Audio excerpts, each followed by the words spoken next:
Shalom semuanya, perkenalkan nama saya Immanuel Gadi Prasetya dari kelas 12 Multimedia 2. Kali ini saya akan membawa khotbah dengan bertajuk Hidup Menjadi Berkat. Sebelum kita memulai firman pada hari ini, mari saya hantarkan dalam doa. Bapa di dalam surga yang mulia ya Tuhan, terima kasih atas berkat-berkat-Mu sepanjang hari ini ya Tuhan. Kiranya Tuhan memberkati kami senantiasa ya Tuhan. Sebentar lagi kami akan mendengarkan firman-Mu ya Tuhan melalui hamba-Mu ini ya Tuhan. Kiranya Tuhan memberkati supaya firman ini dapat berdampak bagi semua orang di sekitar kami ya Tuhan. Di dalam nama Tuhan Yesus kami telah berdoa. Haleluya, amin. Mari sebelum kita masuk ke dalam firman-Nya, kita membaca ayatnya, yaitu Amsal 3 ayat 27 sampai 32 dengan bertajuk anjuran untuk berbuat baik. Janganlah menahan kebaikan daripada orang yang berhak menerimanya, padahal engkau mampu melakukannya. Janganlah engkau berkata kepada sesamamu, pergilah dan kembalilah, besok akan kuberi, sedangkan yang diminta ada padamu. Janganlah merencanakan kejahatan terhadap sesamamu, sedangkan tanpa curiga ia tinggal bersama-sama dengan engkau. Janganlah bertengkar tidak semena-mena dengan seseorang, jikalau ia tidak berbuat jahat kepadamu. Janganlah iri hati kepada orang yang melakukan kelaliman, dan janganlah memilih satupun dari jalannya, karena orang yang sesat adalah kekejian bagi Tuhan, tetapi dengan orang jujur ia bergaul dengan erat. Jadi sebagai umat Tuhan, kita bukan hanya dituntut untuk hidup jauh dari dosa, tapi kita harus dituntut untuk menjadi orang yang baik. Sebab dosa bukan hal yang jahat, yang baik gitu. Jadi dosa ini jangan kita lakukan, karena upah dosa yaitu maut yang pastinya ya kan. Jika kita melakukan dosa, pasti kita akan merasakan kesenangan yang sangat bahagia gitu, tapi itu hanya kesenangan yang sementara. Hal ini mengingatkan kita agar hidup kita berdampak bagi orang-orang di sekitar kita. Berbuat baik itu di mana saja, dan kita bisa dalam berbagai aspek. Contohnya, kita bisa berbuat baik dengan memberi apa yang kita punya, kita memberi memberi dukungan pada teman-teman kita, sanak saudara kita, bahkan orang yang tidak kita kenal sekalipun kita bisa gitu.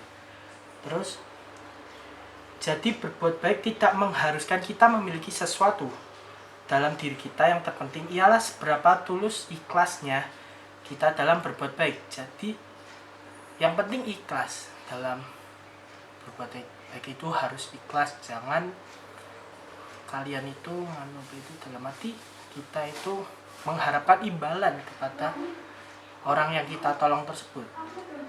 Intinya kita berbuat baik ini dengan ikhlas, nanti Tuhan akan memberikan rencana-rencana yang indah dan memberikan berkatnya yang melimpah bagi kehidupan kita kelak nanti. Terus Tuhan suka dengan orang-orang yang berbuat baik dan tulus ikhlas apa adanya, daripada orang yang baik yang apa adanya, ada apanya tetapi hanya sekedar gimmick. Ini sudah terjadi di kehidupan zaman sekarang ya. Banyak orang yang kayak istilahnya giveaway, terus kayak menolong orang itu, lalu kita rekam dengan kamera dengan alasan berbuat baik secara pasif untuk memberikan contoh. Memang ada contoh baik dalam hal itu, dalam video-video yang ada di luar sana, bahwa kita harus berbuat baik, tapi terkadang mereka tidak mencari kebaikan tersebut, tapi hanya mencari AdSense. Jadi ya istilahnya mereka berbuat baik, memang berbuat baik, kelihatannya memang wah mereka baik banget gitu, padahal mereka juga mencari cuan. Jadi istilahnya ya mereka berbuat baik itu ya cuma untuk gimmick-gimmick aja gitu. Jadi ya sama aja. Terus ada 3 aspek dalam berbuat baik ya, yaitu jangan menunda-nunda berbuat kebaikan. Yang pertama, kenapa jangan menunda-nunda berbuat kebaikan? Karena kita berbuat baik itu bisa setiap saat. Berbuat baik ini ya selagi kita masih bisa berbuat baik kepada seseorang, ya kita lakukan aja gitu, selagi itu hal yang positif. Yang kedua, hidup damai dengan orang lain. Hidup damai dengan orang lain ini jadi kita harus berdamai pada orang lain, terutama pada diri kita sendiri. Sebelum kita berbuat baik, intinya kita harus berdamai dengan diri kita sendiri supaya kita bisa istilahnya kayak menjadi orang yang baik gitu. Terus yang ketiga, hidup jujur. Nah, seringkali kita melalaikan dengan kejujuran ini. Kejujuran ini sebenarnya ini hal yang menurut saya itu hal yang gampang namun sulit dilakukan. Banyak hal-hal yang membuat kita itu hidupnya penuh dengan kebohongan, penuh dengan kemunafikan. Tapi kita diajarkan oleh Tuhan bahwa kita harus berbuat baik dan hidup jujur. Jadi mari kita belajar untuk hidup jujur, hidup dengan baik, jangan menunda-nunda kebaikan, terus berdamai pada orang lain walaupun orang lain itu memang sering jahat kepada kita, sering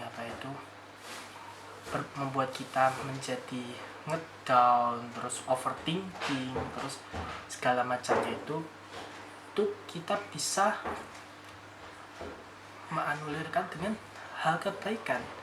Jadi kita balas aja dengan kebaikan gitu, jangan balas dengan kejahatan dan kejahatan lagi. Oke. Terus ayatnya ini aja anjuran untuk berbuat baik ya kan. Terus dan ada ayat emasnya ya, yang belum kita baca, yaitu di Amsal 3 ayat 35.